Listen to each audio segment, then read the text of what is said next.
प्रशोधन तथा बिक्री वितरण परियोजना हो। अब यो परियोजनाको लगानी संस्थाको तर्फबाट हामीले सुरुमा परियोजना 83,500,000 को परियोजनाको हामीले प्रस्ताव गरिए तापनि परियोजना हामीले सम्पन्न गर्दा त्यो रकमले नभएको हुनाले संस्थाको तर्फबाट धेरै रकम लगानी भएको छ। संस्थाको तर्फबाट 76,84,550 संस्थाको तर्फबाट, त्यसै गरिकन प्याक्टको जुन सहयोग अनुदान छ त्यो 39,16,000 अनुदानबाट यो परियोजना सञ्चालन भएको छ। यो परियोजनाको विस्तृत जानकारी दिनुभन्दा पहिला हामी समग्र सहकारी कर्मी गीतानगरवासी एवं चितवनवासीको तर्फबाट व्यवसाय कृषि तथा व्यापार आयोजना प्याक्टका कार्यकारी प्रमुख श्री योगेन्द्र कार्कीज्यू आजको यो दिनको क्षणमा हृदयदेखि नै हार्दिक धन्यवाद दिन चाहन्छौँ। उहाँको सहयोगले हामीले आज एउटा गोठालोबाट उद्योगको मालिक हुने सौभाग्य प्राप्त गर्यौँ। साथै समग्र परियोजनाका दौरानमा हामीलाई नजिकबाट सल्लाह सुझाव एवं निगरानी गर्दै परियोजना सरलताको दिशामा लैजान सहयोग गर्नुहुने वातावरणविद डाक्टर सफलताको दिशातर्फ लैजान सहयोग गर्नुहुने वातावरणविद डाक्टर मेनका पन्त नेउपानेज्यू, आरटीएससी चितवनका विज्ञ विष्णुदयाल सिंहज्यू, वित्त विज्ञ श्री जनक तिवारीज्यू लगायत अन्य मित्रहरू एवं टीएससी काठमाडौँका सम्पूर्ण टिमलाई स्मरण गर्न चाहन्छौँ। हाम्रो समाजमा सहकारी अनुदान प्राप्त गर्नका लागि विभिन्न किसिमका चलखेल गर्नुपर्छ भन्ने जुन मानसिकता थियो यो सबै झुटो रहेछ भन्ने कुरा विगतका हामीले गरेका कार्यहरूले पुष्टि गरिसकेको थियो। यो परियोजनाको दौरानमा आयोजना प्रमुखज्यू र उहाँका सहयोगीहरूको सकारात्मक व्यवहारले हामीलाई अझै प्रष्ट बनाइदिएको छ। यो मानेमा हामी उहाँहरूलाई विशेष धन्यवाद नदिइरहन सक्दैनौँ। आदरणीय प्रमुख अतिथिज्यू, अब म संस्थाले सञ्चालन गरेको अन्नपूर्ण दुग्ध प्रशोधन तथा बिक्री वितरण परियोजनाको सञ्चालन गर्दाका प्रक्रिया संक्षिप्त यहाँहरूको बिचमा जानकारी गराउन चाहन्छु। हामीले यो परियोजना सुरु गर्नुभन्दा विभिन्न प्रक्रियाहरू हामीले अपनाइएको थियो, ती प्रक्रियाको बारेमा म अवगत गराउन चाहन्छु। हामीले सुरुमा विभिन्न उपसमितिहरू गठन गरियो, जसमा उद्योग उपसमिति, मूल्याङ्कन तथा अनुगमन उपसमिति, प्राविधिक उपसमिति, त्यसै गरिकन सार्वजनिक सुनवाई, होर्डिङ बोर्ड निर्माण तथा टाँच, उद्योग भवन निर्माण, अध्ययन अवलोकन भ्रमण हामीले किसानलाई अध्ययन अवलोकन भ्रमण गरायौँ। त्यसै गरिकन उद्योग समिति र सञ्चालक समितिलाई हामीले विभिन्न उद्योगहरूको अध्ययन अवलोकन गराउने, जसबाट हामीले उद्योग सञ्चालन गर्नका लागि केही हामीलाई ज्ञान होस् भन्ने उद्देश्यले हामीले त्यो कामहरू हामीले गर्यौँ। कार्यक्रममा अब भने पालो भएको छ यो छोटो व्यवसायिक विश्रामको।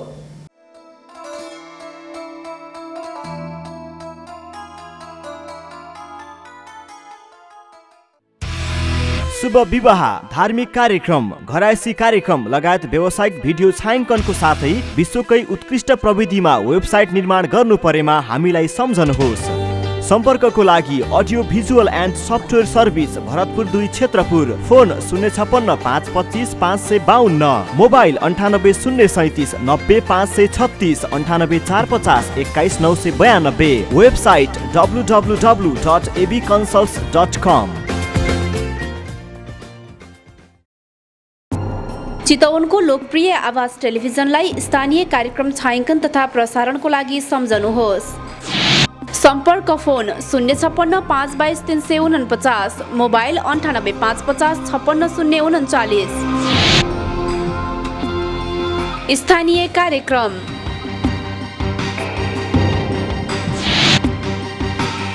पर्यावरणीय कार्यक्रम,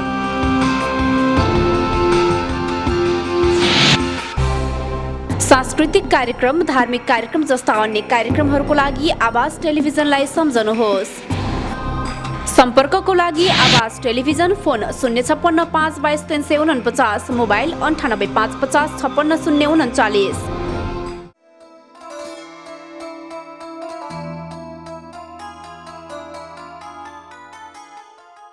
विश्रामपछि कार्यक्रम कृषि दर्पणमा यहाँहरूलाई पुनः स्वागत छ। कृषिसँग सरोकार राख्ने विभिन्न विषयवस्तुमाथि छलफल गर्ने कार्यक्रम कृषि दर्पणमा आजको श्रृङ्खलामा हामी चितवनको पश्चिम भेगमा रहेको अन्नपूर्ण दुग्ध सहकारी संस्था लिमिटेडका विभिन्न झलक तथा सहकारी संस्था उद्घाटन समारोहमा उपस्थित विभिन्न व्यक्तित्वहरूको कुराकानीलाई समेट्ने प्रयास गर्दैछौँ। प्रस्तुत छ अबको क्रममा सोही सामग्री।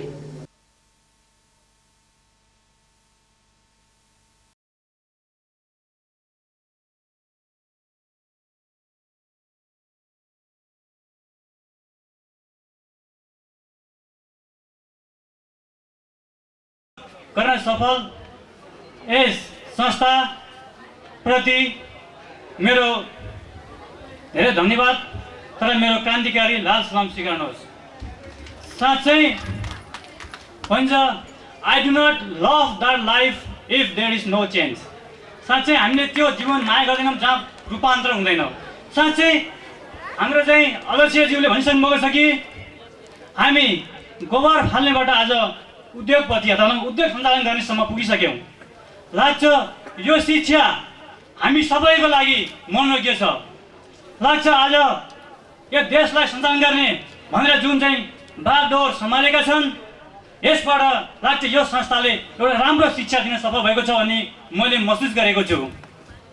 आज लाग्छ भनिन्छ यहाँ चाहिँ थुप्रै चाहिँ यहाँ ठुलो प्रयोग गरिन्छ। यहाँ we do not, if we are ready to do something to help, but nobody try to be the first. यहाँ सबै मान्छेहरूले यस्तो गर्ने चाहना सबैको हुन्छ। तर पहिला मैले कहिले गरी सुरुवात कसैले गर्न सक्दैन। थोरै मान्छे मात्रै अथवा संस्थाले गर्न सक्छ जुन आज यो संस्था सफल भएको छ। मैले त्यो महसुस गरिरहेको छु। साँच्चै आज थोरै चाहिँ यहाँ मैले बुझेअनुसारको थोरै चाहिँ यहाँ जनताबाट कृषकहरूबाट थोरै बुझ्दाखेरि आज कृषि मन्त्रीज्यूबाट केही चाहिँ राम्रो थालनी भएको भन्ने कुराहरू आइरहेको छ। हो केही चाहिँ कृषिमा चाहिँ बोझहरू बढेको छ। त्यो कुरा हामीले मान्नुपर्छ। त्यसको निमित्त हामी बलिदिन चाहन्छौँ। तर साँच्चै नै हामीले चाहिँ त्यो कार्यक्रम राम्रो प्रस्तुति मात्रै गरेर हुँदैन। यसको निमित्त हामीले कस्तो खालको चाहिँ सबै त्यो जनताको माझमा छ कि छैन, त्यो सबैमा समानतामूलक छ कि छैन, त्यो पहुँच एउटा चाहिँ गरिब जनताको उसमा छ कि छैन, एउटा गरिब किसानको त्यो पहुँचमा पुगेको छ कि छैन, त्यो पनि उत्तिकै ध्यान दिनु जरुरी छ। दुग्ध उत्पादक सहकारी संस्था र यहाँ त्यससँग सम्बन्धित आदरणीय किसान दाजुभाइहरूलाई म हार्दिक धन्यवाद दिन चाहन्छु कि तपाईहरूको चाहिँ निरन्तर परिश्रम, एकता र लगनशीलताले गर्दाखेरि तपाईहरू आज एउटा उद्योगमा एउटा चाहिँ सामान्य किसानबाट अघि नै अध्यक्षजीले भने जस्तै एउटा गोठाले जीवनबाट एउटा उद्योगपतिमा तपाईहरू चाहिँ दर्ता हुनुभएको छ। आदरणीय दाजुभाइहरू, यो चितवन जिल्लाको मात्रै होइन, यो गीतानगरको मात्रै होइन, यो सम्पूर्ण नेपालका कृषिमा आधारित किसान दाजुभाइहरूको निम्ति गौरवको कुरा हो र त्यसको निम्ति म यो अन्नपूर्ण डेयरीलाई म हार्दिक धन्यवाद दिन चाहन्छु। र समयको पाबन्दीमा भन्ने कुराहरू धेरै छ, तैपनि मैले माननीय कृषि मन्त्रीज्यू यहाँ उपस्थित भइसक्नु भएको कारणले गर्दाखेरि मैले किसानका सामान्य चाहिँ यो दुग्ध उत्पादक सहकारी संस्थाको विषयमा र त्यसका समस्याहरूको बारेमा आफ्नो प्रतिवेदनमा अध्यक्षज्यूले भनिसक्नु भएको छ। तर हामी अधिकांश नेपालका किसान दाजुभाइहरू अझै पनि लगभग 73% चाहिँ किसान दाजुभाइहरू छौँ र उनको जीवन स्तर चाहिँ किसानमै निर्भर छ। तर नेपाल सरकारको चाहिँ अझै पनि किसानलाई अझ चाहिँ तपाईँको चाहिँ बढी प्राथमिकता दिनुपर्छ भन्ने कुरामा अझै पहुँच पुगेको छैन भन्ने मलाई लाग्दछ। अहिले साधारण कुरामा जाउँ, हामी राज्यले दिएको मलमा दिएको कृषि अनुदानको तपाईँको उसमा सहकारीहरूले सोझै किसानहरूलाई सहज सस्तो मूल्यमा दिन सकिरहेको छैन। अहिले राज्यबाट प्राप्त भएको सीमित चाहिँ मलको अनुदान पनि सहकारीहरूले तपाईँको चाहिँ बीजमा कमिसन खाएर महँगो मूल्यमा किसानलाई बेचिरहेका छन्। यसको निराकरणको निम्ति कसले गर्ने हो? जिल्ला सहकारीले गर्ने हो या राजनीतिक दलले हो या सरकारले गर्ने हो या कृषि सामग्री संस्थानले गर्ने हो? हामीले देखिरहेका छौँ राज्यले दिएको चाहिँ अनुदान सोझै किसानले चाहिँ एकदम कममा पाउँछ र एउटा निजी एउटा व्यापारीले बेचेको मल र सरकारले बेचेको मलमा मूल्यमा अझ तपाईँको निजी उसले चाहिँ व्यापारीले बेचेको सस्तो छ कतिपय ठाउँहरूमा। यसकारणले यसको सोझै किसानले कसरी प्राप्त गर्न सक्छ त्यो विषयमा सरकारले ध्यान दिनुपर्छ र यसलाई ठिक ढङ्गले अनुदान के अरे चाहिँ उसमा गर्नुपर्छ। अर्को कुरा, कृषिका थुप्रै सम्भावनाहरू छन् नेपालमा। नेपालको भूगोलको हिसाबले उच्च पहाडी हिमाल, मध्य पहाडी र तराईमा विभिन्न किसिमका फलफुलदेखि लिएर तरकारी र तराईमा अहिले फस्टाउँदै गएको माछा पालन, यी विभिन्न व्यवसायहरू र मासुजन्य पदार्थहरू कुखुराको निम्ति त चितवन जिल्ला 1 नम्बरमा छँदैछ, तर पनि चाहिँ अरू मासुजन्यको निम्ति चाहिँ जस्तै राँगा बोकाको कुरा, खसीको कुरा, अन्य चाहिँ तपाईँको चाहिँ तरकारीका कुरा, यी विभिन्न कुरालाई किसानले जुन उत्पादन गर्छ बीचको बिचौलियाले तपाईँको खाइदिन्छ जम्मै। उदाहरणको निम्ति किसानले कुनै पनि कुरा उत्पादन गर्नलाई उसलाई 3 महिनादेखि 4 महिना लाग्छ भने यो बीचको दलालीले तपाईँको आधा घन्टामा उसले त्योभन्दा टेबल मूल्य खाइरहेको छ। यसको अनुगमन कसले गर्ने हो? राज्यले उचित यसको चाहिँ एउटा वितरण प्रणाली किसानले उचित मूल्य कसरी पाउन सक्छ त्यसको निम्ति चाहिँ सरकारले ध्यान दियोस् भन्ने म अनुरोध गर्न चाहन्छु। र यहाँ अब हामी थोरै भाषण सुन्यौँ, तपाईँहरू अलिकति हल्ला गर्नुभयो जस्तो लाग्यो। मिलन दाई खोजा जस्तो हो? दाई तपाईँलाई खोजिसके? म पनि किसानकै छोरो हो। हलो जोतेको छु, घाँस काटेको छु, सब थाहा छ। अहिले चाहिँ यो गीत गाउने कलाले गर्दा त्यो त्यतापट्टि अलि लाग्न पाएको छैन। तर जहाँ जहाँ ग्वालाहरू छन्, जहाँ जहाँ गोठालो छन् त्यहाँ बाँसुरी हुन्थ्यो। हामी पनि यो अम्सती घोलमा, यो ठुलो घोलमा यहाँ चाहिँ विशेष तालमा भैँसी चराउँदै आउँदाखेरि बाँसुरी छुट्थेन, गोजीमै हुन्थ्यो। अब त्यो बाँसुरी भनेको सङ्गीत हो। भगवान् कृष्णजीको पनि साथमा बाँसुरी कहिले छुट्थेन, बन्सी छुट्थेन। तेरो बन्सीवालेले भने भजन पनि गायौँ। त्यसैले जहाँ जहाँ आज सम्पूर्ण स्वरोजगारी भन्छु म त, कृषकहरू युवाहरू त्यति देखिँदैन।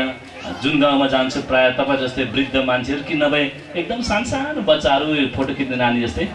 अब यिनी पनि अब कहिले +2 सकिएन र अर्सेर जाम्ला भनेर खुट्टो उचालेर बसेर त होला नि। त्यसरी यस्तो भय स्थिति छ हाम्रो देशमा, रोजगारको स्थापना भएको छैन। कुरा गर्दा कुरा आउँछ, मान्छे मार्दा भोरा आउँछ। अब मन्त्रीजीको जाने बेला नि भइसक्यो। मलाई यही कुरो समस्या लाग्छ कि मन्त्रीजी अगाडि आफूले जानेको कुरा भनौँला भन्छु, उहाँहरूको जाने बेला भइहाल्छ, प्लेन आइहाल्छ, पर्खँदैन।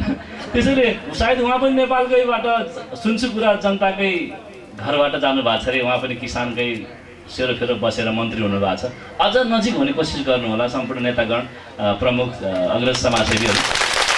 किनभने नेपाललाई स्वरोजगारी दिन सक्ने क्षेत्र भनेकै कृषि हो। मैले बिहान भर्खर रेडियो सुन्दाखेरि चाहिँ पहिला 95% कृषिमा आधारित नेपाली जनता अहिले 64%मा आएछ। त्यो भएको के भने खेताला पो जन्माएछौँ हामीले।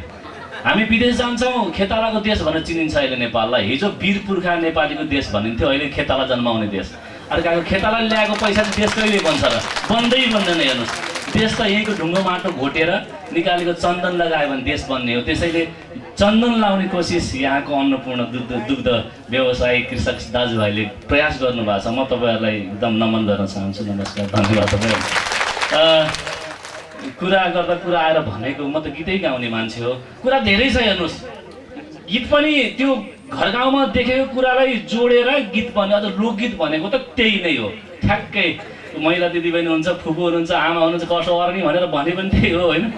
अब हामी मधेसमा आएको, हिजो पाहाडबाट आएको हौँ, तर हिजो मधेसमा मान्छे बस्नै नसक्ने ठाउँले अहिले सबैको यहाँ चाहिँ एकदम पवित्र ठाउँ भएको छ।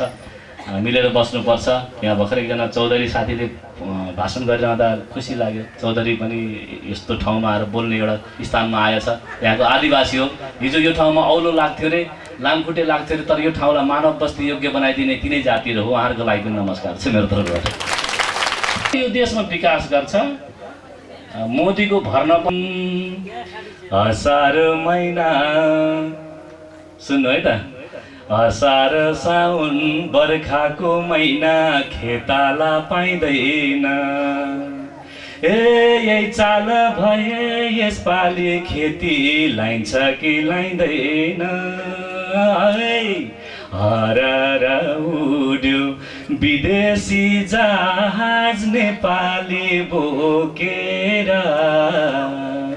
खै कसले गर्ला यो देशको विकास युवालाई रोकेर होइन त ल फेरि तालमा है झ्याम्म झ्याम्म तिर आउँदैछ आमाहरू हरार उड्यो विदेशको जहाज नेपाली बोकेर खै कसले गर्ला यो देशको विकास युवालाई रोकेर पनि कहाँ कसो गरेर विकास नगरी सुखै छैन क्या। अब यो काम गर्न जान त जानी भए यो पढ्ने पनि जाने भयो हेर्नुहोस् 90% बच्चाले ल्यायो भनेर हामी यति खुसी हुन्छौँ अबिर लाउँछौँ खुसी हुन्छौँ तर याद गर्नु भएको छ 90% ल्याउने बच्चा नेपाललाई काम लागेको छ त न बाआमालाई काम लागेको छ कोही अस्ट्रेलियालाई युकेलाई भिसा लागिहाल्ने रहेछ भिसा नलाग्ने हामी जस्तो मुस्किलले 3 चोटि लाग्यो एसएलसी पास गर्ने चाहिँ नेपालको ल हेर्नुहोस् अब मलामी पनि हामी हो जनता पनि हामी हो तर त्यो जानेलाई रोक्न सकेका खोइ त त्यो भिडलाई रोक्नु के रोक्ने त फ्याक्ट्री झन् बन्द हुँदैछ म सानो छँदा हेटौडामा 3-4वटा कारखाना थियो सिमेन्टी कपडा उद्योग छाला उद्योग भनेर चाल पार्थेँ मैले त्यो सबै बन्द भएछ अहिले त भए पनि बन्द हुँदैछ अनि कहाँ जाओस् त बिचारो त्यो विदेश पनि नजाने भने यहाँ त दिनदिनै दिउँसै यो कुखुराको खोरबाट कुखुरा हराउँथ्यो के हराउँथ्यो धन्न अहिले अलि विकास भएको छ। फेरि यसो मित्र यो नेपालको व्यथा कोही कुरालाई गीत बनाएर गाउने भएको हुनाले हामीलाई लोकगीत लोकगायक भनेको रहेछ क्या साह्रो गरे हुन्छ मोनिटर दिनु ठिक छ